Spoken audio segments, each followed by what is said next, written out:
How's it going, guys? Davey here from PhoneBuff.com, and in this video I'm doing a comparison between the Tegra 3 processor and the Exynos 4 quad processor, but specifically looking at the GPUs on these guys. So the 12-core GPU here, the Mali 400 GPU overclocked from the version that we saw on the Galaxy S2, and basically we're going to see which one actually performs better in the real world. We've seen benchmarks, and from the benchmarks that I've seen online, it looks like the Exynos 4 quad with the Mali 400 GPU out edges the Tegra 3 processor, but I want to see how it looks in real life. But before we do that, I'm going to run a quick benchmark just so you guys could see. I'll do quadrant, and since I'm not looking for the CPU speed or memory speed, I'm going to go ahead and uncheck the other options here in this test. I'm only going to be looking at the 2D and 3D graphics. I'll hit start really quick, and I'll just kind of skip through this so you guys can just get straight to the results.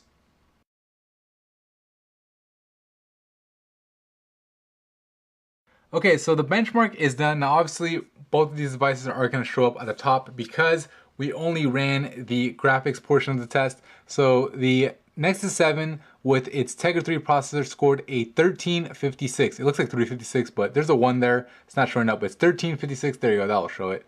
1356 as you guys could see. And we'll go ahead and look at the Exynos 4 quad, and it scored a 1722. So 1722. So like I said earlier, the benchmark does seem to favor the Exynos 4 quad. We'll go ahead and hit home on these guys, and we'll go ahead and run Google Earth to actually test the real world experience that you'll get with each of these devices. So I'm gonna run Google Earth. I'm gonna go to Las Vegas. If you guys are familiar with my GPU tests that I've done in the past, I'm gonna go to Las Vegas, let both devices load up the terrain, basically all the 3D buildings that are in Vegas, and after a minute or so of letting each load up, I'll go ahead and do a pinch in, pinch out, and just kind of pan around test, kind of see which one actually performs more smoothly. And honestly, I mean, I could have ran games on here. Obviously you have the Tegra enhanced games on the Tegra 3, and you don't have the on Exynos 4 quad, but like you guys have seen on the channel, you guys could actually do a hack that makes the non-Tegra processor have that same optimization. So comparing games isn't necessarily a thing that I want to do for the actual test. Google Earth really helps with that because it really does put a lot of pressure or strain on the processors, more so than any other game I've seen. So with that said, I'm gonna go ahead and zoom in and let these guys load up for a minute, and then I'll skip to the actual test. Alright, so I let both devices load up for like a minute or two. Hopefully they're both done. I'll go ahead and start the test on the Exynos 4 quad because I did load that one up a little bit faster, or a little bit before I did it on the Tegra 3. So anyway, we'll go ahead and pinch in and out. So we're looking at a 3D building. This building right here is the Venetian. And you guys can actually see it say Venetian right here. So I'm just gonna zoom in and out and just kind of pay attention to how smooth and or choppy the whole experience is. So I'll zoom in on it a little bit more. We'll do a 3D kind of landscape. And then we'll move from side to side, look at some of the other buildings. All right. And we'll go ahead and look at the Wynn building now. And we'll do the same exact thing on the Asus Nexus 7 to test that Tegra 3 processor. And the good thing about testing these two tablets is that they're both running the same resolution at 1280 by 800. So the resolution, won't play a factor as far as, one having the edge over the other. And of course, both devices are on the same Wi-Fi network. And you can see pretty smooth. I mean, for the most part, everything seems like it isn't, lagging or anything. Compare this to some of the other devices I've done. I mean, much smoother compared to the dual cores, the Snapdragon S4, and other processors like the OMAT 4460. This quad core processor definitely can handle it a lot better. And we'll just kind of look at this last building really quick. We'll do a 3D view. All right, so hopefully that gives you an idea as far as the performance you could expect out of that guy. And we'll go ahead and push this off. And now let's look at the Nexus 7 with the Tegra 3. So, all right, we'll again do the pinch in and pinch out.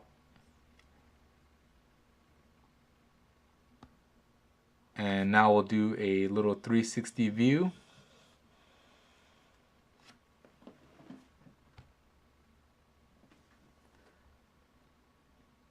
And then we'll kind of pan around. So let me go back in front of it like I did in the last test. So we'll pan. And pretty much it looks like I'm getting just about the same kind of performance. Not really, you know, something that I could say easily one is better than the other. Maybe you got a little bit choppy right here with the Tegra 3, but there's, you know, there are moments where the Exynos 4 Quad had, you know, its choppiness. So really hard to tell. I mean, usually I'm able to get a much better indicator as far as, you know, one outperforming the other. When it comes to this, it doesn't seem like it's making that big of a difference. Let's go ahead and look at the win. Now, of course, you know, this is my opinion. If you guys, you know, are watching the video and kind of could rewind and fast forward and look at the direct comparisons, you'll get a better idea as far as, you know, one performing better than the other. But right now, it kind of actually feels like they're pretty much the same. I mean,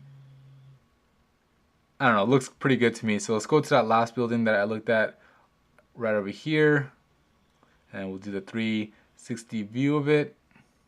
And I mean, really smooth performance on the Tegra 3. So I really can't say, you know, which one performs better just from this comparison. You know, you go off the benchmark and you say, you know, the Exynos 4 Quad seemed like it did perform better. You know, we'll take one last look at it side by side. So I'll do a 360 view. And you can see, I mean, it's really smooth. I'll try to spin faster actually, see if that will give us an idea. So I'm spinning pretty fast and it's handling it pretty well. So we'll do the same thing here. We'll zoom in on the same building and we'll try to spin it fast. And again, it seems to be handling it pretty well as well. And you gotta remember, I mean, right now, there's a lot of 3D content being loaded on. It doesn't look like much, maybe, but if you feel these two tablets, I can feel them getting hot through the screen. You know, if I turn them around and felt the battery, those things are burning up right now. But again, it looks really smooth. So anyway, just wanted to do this comparison video. You know, unfortunately, we didn't get a clear winner. You know, you kind of have to go off maybe the benchmark and assume that maybe the Exynos 4 Quad is better. But at the same time, you know, benchmarks aren't a reflection of real world experience. You know, when it comes to real world experience, it seems the same. And also, the Tegra 3 processor has its advantages because when it comes to actually taking advantage of the great, you know, graphics capabilities, Tegra 3 actually does that more so than the Exynos because there's Tegra 3 optimized games. There isn't Exynos 4 Quad, you know, optimized games out on the Play Store. So, you know, you give the edge for the benchmarks here, you give the edge for the better games and optimized games here, and from the real world performance, they seem just about the same to me. And pretty much you gotta pick your poison. But anyway, that's it from me in this video. If you found it helpful, please hit the like button and subscribe to the channel. Thank you.